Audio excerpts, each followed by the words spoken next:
Hello everyone and welcome back to another Fam 2 Cents video, and today we are making bacon wrapped cheese stuffed meatloaf. Now I've made other meatloafs before, but I hear doing it like this is a little tricky, so I'm going to try to show you guys some tricks that I learned in trial and error to kind of perfect this dish.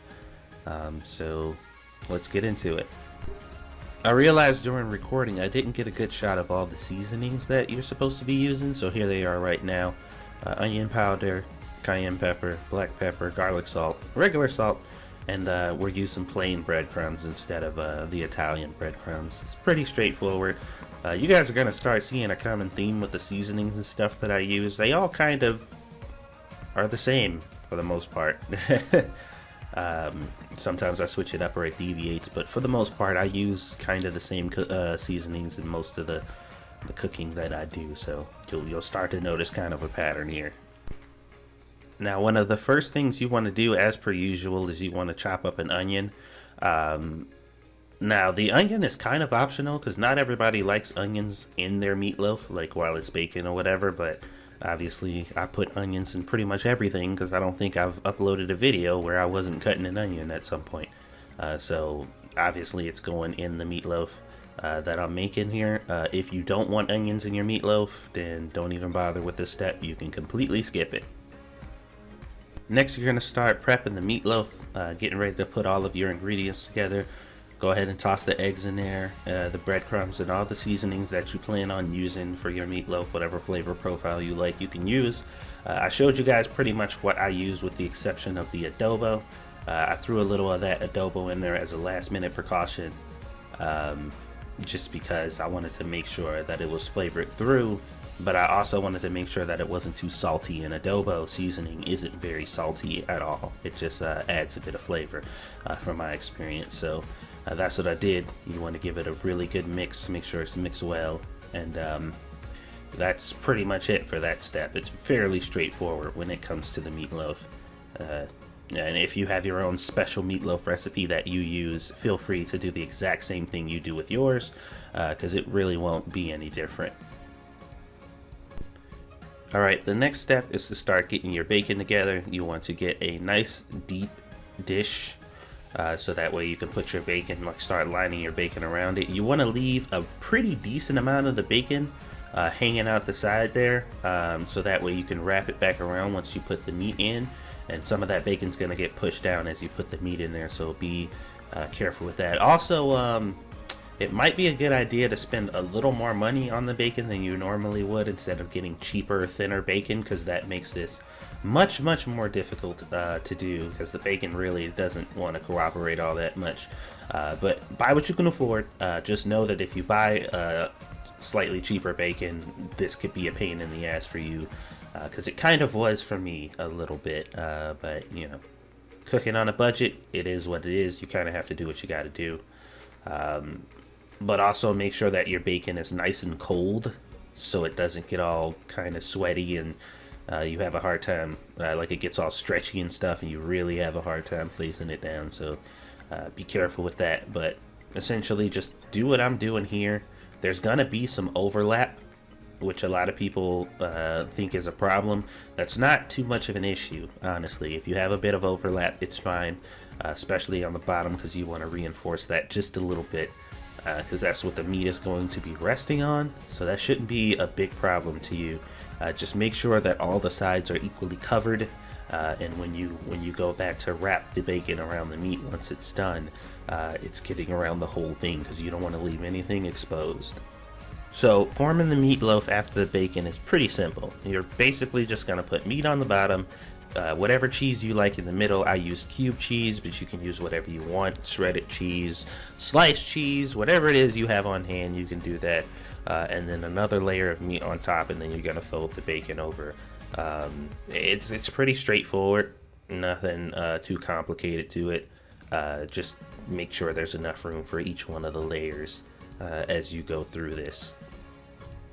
After you finish with that process and the meatloaf is properly wrapped in the bacon and everything, there's a couple tricks about cooking this that I found out during trial and error that I would like to share with you guys that might make your experience in cooking this dish a bit easier. Now, I don't have any video footage of this because I kind of did this on the fly, but basically you're gonna cook this at about 400, or at least I did at 400 degrees in the oven. And what's going to happen is while it's cooking, there's going to be several things going on. The bacon's going to be browning significantly on the top, but all the bacon on the bottom won't be, because it'll be generating a whole lot of juices and stuff that you're going to have to pour out from the bacon and the ground beef. And you're going to have to keep taking this out of the oven and making sure that you're draining that as often as you possibly can. I can't really speak for more expensive ground beef in this instance because the ground beef that I bought was relatively cheaper. But what's going to happen is this thing is kind of going to inevitably shrink just a little bit. So it's going to be, there's going to be a little room on the sides in the dish that you're cooking in, which is not really a bad thing because it'll stop the juices and stuff from the bottom from overflowing, 1.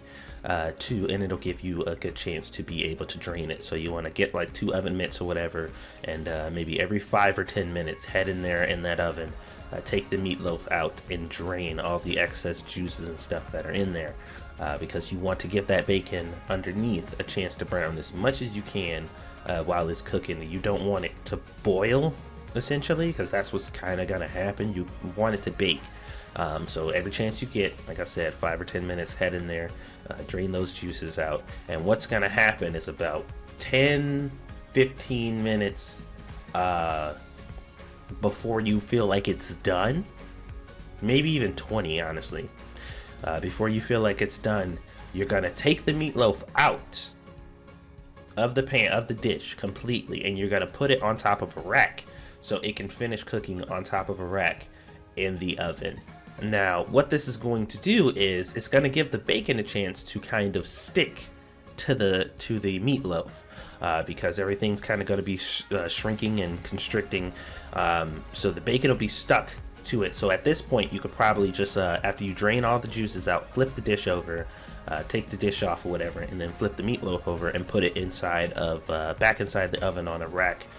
Preferably something that it can drip on if you want the bacon underneath to be done well. But if you don't have something like a little wire rack or something that it could sit on and drip into a bottom pan, then you're just gonna have to sit it on like a a bacon dish or something like that, which is whatever. The bacon on the bottom, like I said, won't be as done as the others, but it'll still get the job done. And another tip that I recommend is, by this point, the bacon that is on the top, like the top layer of bacon, is already going to be brown to the point to where it's pretty much burnt. But because you multi-layered it, you can pretty much lift that top layer up and cut it off and just eat it at that point, like if you want to, or sit it to the side or something like that, because that bacon is done on the top and the bacon right below it is going to be almost done. So once you clip that like top layer off or whatever, the bacon that's going to be underneath that layer is going to cook at the same rate as the rest of the bacon, because the rest of the bacon around the meatloaf is pretty much almost done at that point too. And like I said, turn the heat up just a bit more, because the meatloaf is pretty much done at that point. You just need to brown the bacon, so maybe like crank it up to 425 and allow the rest of the bacon and stuff to brown all around it, and then you're pretty much done. Like I said, that worked out for me really well. After a bunch of trial and error, that was the best way I thought to do it. So give it a shot. Might work out for you.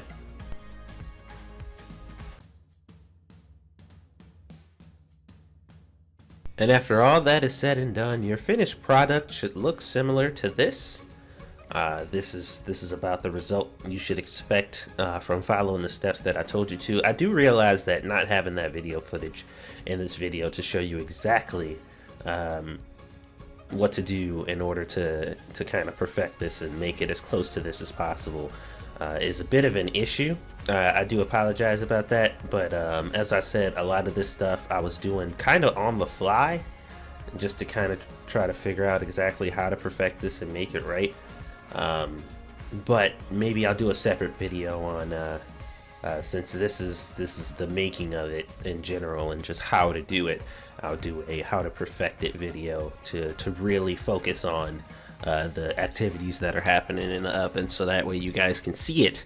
But yeah, if I would have known that I was going to do this stuff ahead of time, I definitely would have. But I'm a very experimental cooker, and I do things just out of nowhere. So I had no idea how I was going to go into this, because I've never made it before. So, but yeah, this is the finished product. Looks pretty good to me. Give it a shot, guys. Hopefully you enjoy it, and let me know what you come up with and how it turns out for you.